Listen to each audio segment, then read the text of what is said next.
E aí, pessoal, como nós falamos a semana passada, a primeira coisa, o primeiro momento que o réu tem a falar é através, que o nosso reclamado, né? Através da petição, chamada contestação, ou também entendida como defesa. É o momento da defesa do réu.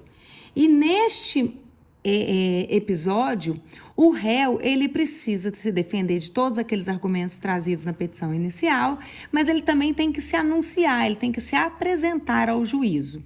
E qual juízo que ele vai se apresentar?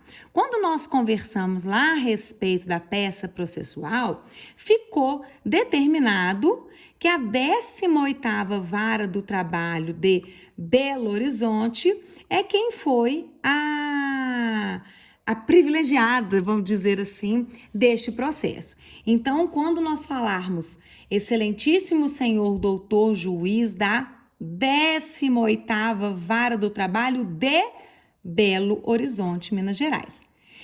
Outro momento que a gente tem que prestar bastante atenção, que neste exercício propriamente dito foi dado o número do processo e recebeu o número 1235. Eu disse a vocês que não invente dados, mas os dados apostos aqui nos nossos exercícios, principalmente na OAB, ele deve ser colocado na petição inicial. Então, excelentíssimo senhor doutor juiz da 18ª Vara do Trabalho de Belo Horizonte, Minas Gerais. Processo número 1235. Então, vamos lá, pessoal? Vamos começar na nossa qualificação? Sim. Eu posso, por mais que na petição inicial esteja Vila de Papéis Limitadas e toda a qualificação dessa empresa jurídica, por mais que ela esteja toda qualificada lá na petição inicial, é de muito bom tom colocar a qualificação dela também na petição da contestação, porque é o momento que o empregador tem para anunciar quem ele é, para demonstrar quem ele é. Então, nada mais certo que ele mesmo colocar a sua qualificação, tá? Então, vamos colocar pessoa jurídica de direito privado, inscrita no CNPJ sobre o número 3 pontinhos, com sede na rua 3 pontinhos, número 3 pontinhos, bairro, cidade. Aqui eu coloquei cidade 3 pontinhos, mas você tem que colocar Belo Horizonte, vou até colocar aqui Belo Horizonte, né? Porque se for distribuído em Belo Horizonte, se bem, pessoal, não vou colocar Belo Horizonte não, porque pode ser que seja a área que pega também Belo Horizonte. Então, endereço eletrônico vem ante Vossa Excelência. Não esqueçam que ele vem através de você, procurador dele. Vem ante Vossa Excelência, por seu procurador adiante assinado, com escritório profissional no endereço conforme procuração anexa. Não esqueça de colocar também procuração anexa, porque é um momento que você mostra que você está com poderes para defender. Onde recebe intimações, notificações, e aí o que acontece que essa Vila do Papel veio através de você? Porque ela veio com fulcro no artigo 847 da CLT, que é mostrar a defesa, né, a sua contestação, cumulada com os artigos 336 a 343 do CPC. Aí que vem um quesito aqui. Você, a Vila do Papel, pode oferecer ou pode apresentar. Eu gosto mais do apresentar, tá? Apresentar, o que ela veio apresentar? Contestação cumulada com reconvenção. Porque eu não disse que a Regina lá no finalzinho, na hora que ela estava indo embora, ela enlouqueceu e quebrou o vidro da empresa? E a empresa gastou R$300 com essa loucura dela? Então, eu vou pedir lá no finalzinho, além da contestação, eu vou pedir a reconvenção, ou seja, o pedido contraposto. A reclamatória trabalhista que lhe move, Regina. Aqui, pessoal, vocês não precisam qualificá-la, porque a Regina já foi qualificada no momento que ela entrou com a ação. Então, a única coisa que vocês podem colocar é já devidamente qualificada. Nos autos em epígrafe pelos fatos e fundamentos a seguir. O que eu gosto de fazer? Então, vamos lá. Pessoal, O que eu gosto de fazer agora, quando eu qualifico, e aí agora é uma questão bem ligada à prática, e vocês também podem fazer isso tanto na prova da OAB quanto na sua vida prática, quando vocês se tornarem advogados. Eu gosto de contar os fatos trazidos pela reclamante, tá? Dos fatos narrados, ou síntese da inicial. E ali você, para a prova da OAB, vai ser uma mamão com açúcar, porque o que você vai fazer? Você vai copiar e colar, obviamente tudo manuscrito, né? O que ela trouxe, que eu vou replicar aqui para vocês. Então, é importante, é interessante vocês, antes do mérito, antes das preliminares, ou antes das prejudiciais de mérito, você mostrar o que foi trazido pela petição inicial. Porque você traz uma sequência. Você chama o juízo, aí endereça ao juízo, você coloca o número do processo, qualifica as partes, né? A reclamante não precisa qualificar porque ela já foi qualificada com o seu próprio procurador. E depois você traz dos fatos. Aí você coloca aqui aduza a reclamante ou de acordo com a reclamante na peça vestibular e você descreve o que ela colocou na peça vestibular, tá? Em seguida disso, nós vamos falar isso agora, em seguida disso você já começa ou com as preliminares se tiver, ou com as prejudiciais de mérito se tiver, ok? Então vamos lá, vamos continuar aqui, dando sequência, pra gente não demorar muito. Então vamos, pessoal. Então olha aqui. Então veio apresentar a contestação acumulada com a reconvenção. Deixa eu deixar só bonitinho aqui, ó. Pra vocês não ficarem chateados comigo. Então vamos lá. Dos fatos. Eu gosto muito de colocar dos fatos ou síntese da inicial, eu acho um pouco interessante, ou breve resumo dos fatos narrados, tá? É muito interessante a gente colocar isso. Então, vamos lá. Aqui é um copia e cola lá do probleminha trazido pela OAB. Por quê? Olha, a Dusa reclamante, que foi vendedora na empresa reclamada pelo período 25/10/2013 a 29/1/2019 e percebeu o salário mensal de 2 salários mínimos.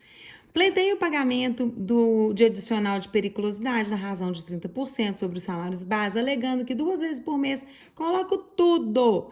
A mesmo consuma motocicleta e a casa de seu empregador levar flores colhidas em sua residência por livre e espontânea vontade, pois ela plantava rosas em sua casa. Requer ainda o pagamento de horas extras com adição de 50%, explicando que cumpria jornada de segunda. Olha como é que eu estou replicando tudo. Ó, primeiro pedido da Regina foi o adicional de periculosidade. O segundo, horas extras. O terceiro, pagamento do artigo 477 da multa do 477, parágrafo 8º, que ela fala que pagou com 20 dias de atraso. E ainda ela fala que requer o pagamento de volta, né? Ela pede todo o pagamento retroativo do plano de saúde que ela foi coagida a assinar. Olha só, eu gosto de lembrá-los que eu coloquei de acordo com os fatos narrados no exercício. Então, eu não fiz uma triagem aqui colocando ordem cronológica de artigos, não. Na vida pessoal, na minha vida profissional, eu faço uma ordem cronológica, tá? Mas aqui, para que vocês não percam o raciocínio, façam de acordo com o que está descrito no exercício. Então, primeiro, adicional de periculosidade. Segundo, hora extra. Terceiro, a multa do 477. Quarto, a devolução do valor do plano de saúde. E estes foram os fatos narrados, ok? De acordo com aquela anunciado que eu trouxe para vocês aqui, ó. O endereçamento. O que seria a primeira coisa que nós temos que fazer na estrutura da contestação? Endereçamento, depois qualificação, já fizemos isso tudo, né? Aqui nesse meiozinho nós vamos falar dos fatos e aqui as preliminares de mérito e depois as prejudiciais de mérito. Só, pessoal, que nesse quesito aqui nós não temos preliminares de mérito, Porque seria, por exemplo, uma preliminar de mérito, até coloquei aqui, de acordo com o artigo 337 do CPC, ó.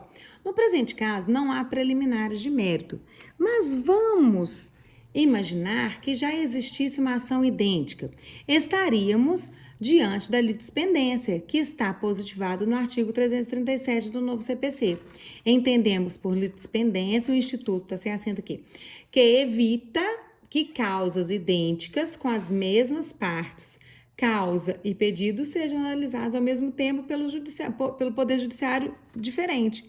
Então, vamos imaginar que já tivesse essa ação, nós entraríamos com uma preliminar de mérito informando a litispendência, mas não é o caso. Vou mandar isso para vocês, porque o artigo 337 fala que incumbe ao réu, que horas, na hora da sua defesa, alegar todas essas preliminares aqui, ok? Então, não esqueçam das preliminares.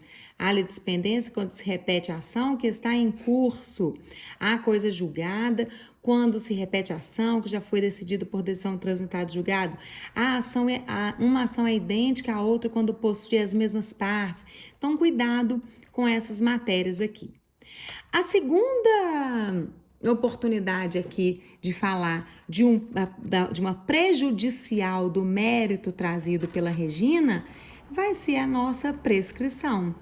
As prejudiciais de mérito são as matérias nas quais, se acolhidas, implicarão em extinção dos pedidos com resolução do mérito. Mas aqui, dos pedidos que fizerem menção ao prejuízo da prescrição, tá? Então, nós vamos ver da prescrição quinquenal. Pessoal, no exemplo, no nosso exercício, a reclamante, eu coloquei o, mas é a, só colocar aqui, para não ficar errado, tá? A reclamante propôs sua reclamatória trabalhista em 15 de abril de 2020. No entanto, formulou pedidos desde o início do pacto laboral, qual seja 25 de 10 de 2013. Prescrição quinquenal. Então, aqui eu contei o fato. Agora eu vou trazer o direito, o fundamento jurídico, aí para vocês entenderem, lembrar o que é a prescrição quinquenal. 5 anos, só para vocês não perderem o foco, tá? Quinquenal, 5 anos da propositura da ação para trás. Quando que a Regina propôs a ação? 15 de março de 2020. Uai, Luciano, mas ela parou de trabalhar no dia 29 de janeiro, não foi 29 de janeiro? Deixa eu ver aqui. Quando que ela parou? 29 de janeiro de 2019. Aqui tem a prescrição bienal? Não. A prescrição bienal, ela só vai ocorrer em 29 de janeiro de 2021. Aí ela teria perderia o seu direito de entrar com essa petição, com essa peça. Não o direito de entrar, né? Mas é a perda desse direito por conta da prescrição bienal. Mas aqui ela entrou no dia 15 de 3 de 2020, só que se nós voltarmos 5 anos para trás, o que vai acontecer? A prescrição quinquenal. Por quê? Porque à luz do artigo 7º, inciso 29, bem como o artigo 11.1 da CLT,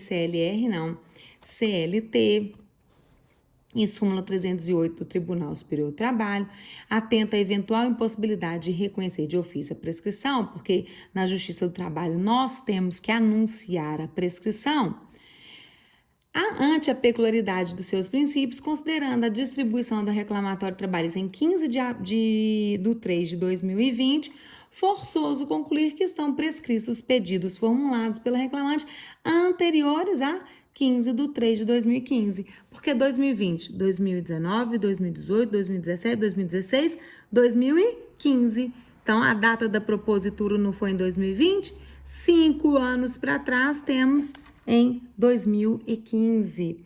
Fundamento, então, foi esse. E o que eu peço no pedido? Diante do exposto, requer extinção do processo com resolução do mérito quanto aos pedidos anteriores aos últimos 5 anos contados do ajuizamento da ação, ou seja, anteriores a 15 de março de 2015. Então, eu quero a resolução do mérito apenas desse período para trás, de 2015. Fato, fundamento, pedido. Tudo a gente vai no fato, fundamento, pedido. E agora, pessoal, eu começo do mérito propriamente dito, ou somente do mérito e tudo mais. Do pagamento adicional de 30% de periculosidade.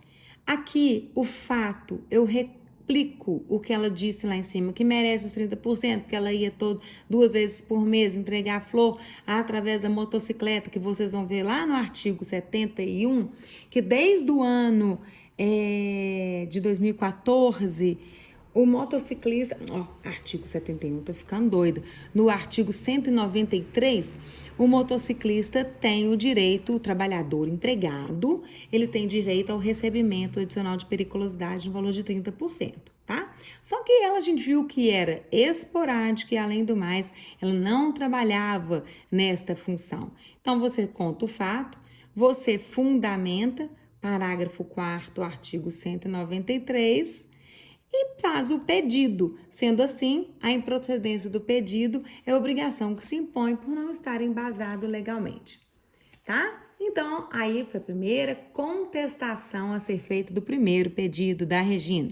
Segundo pedido, das horas extras, nós vamos fazer do mesmo jeito. Fato, fundamento, pedido. O fato é: a Regina conta que ela trabalhava neste horário aqui e por isso ela merece receber os 50%. Só que o artigo 58, ele fundamenta que a duração normal do trabalho é de 8 horas. Junto ao artigo 58, nós também temos a Constituição Federal, que fala lá no artigo 7º, 13, que a hora normal será 8 diárias e 44 horas semanais. Beleza?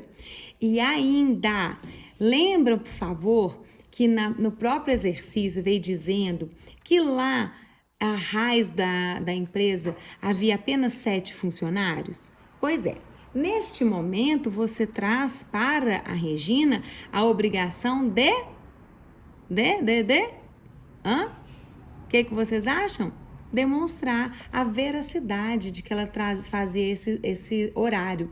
Sabe por quê? Porque o artigo 74, parágrafo 2º, ele alinha que os estabelecimentos com mais de 20 trabalhadores será obrigatório, não será, tá, gente? Vou colocar aqui também, eu acabei de fazer esse exercício. Não será obrigatória a anotação da hora de entrada e de saída, o que traz a obrigatoriedade da obreira provar o alegado. Sendo assim, a reclamante não faz jus ao recebimento das horas extras pleiteadas, pois o módulo constitucional de 8 horas diárias e 44 horas semanais não foi ultrapassado. Pronto, fato, fundamento e pedido. Vamos continuar no terceiro pedido feito pela nossa Regina. Olha aqui, ela pede o pagamento da multa. Só que contando aqui, a multa foi paga 20 dias após a comunicação do aviso prévio. O artigo 477, parágrafo 6º da CLT, fala que os valores deverão ser pagos 10 dias contados a partir do término do contrato de trabalho. Sendo assim, nós vimos lá no exercício, porque eu não estou inventando dados, no próprio exercício,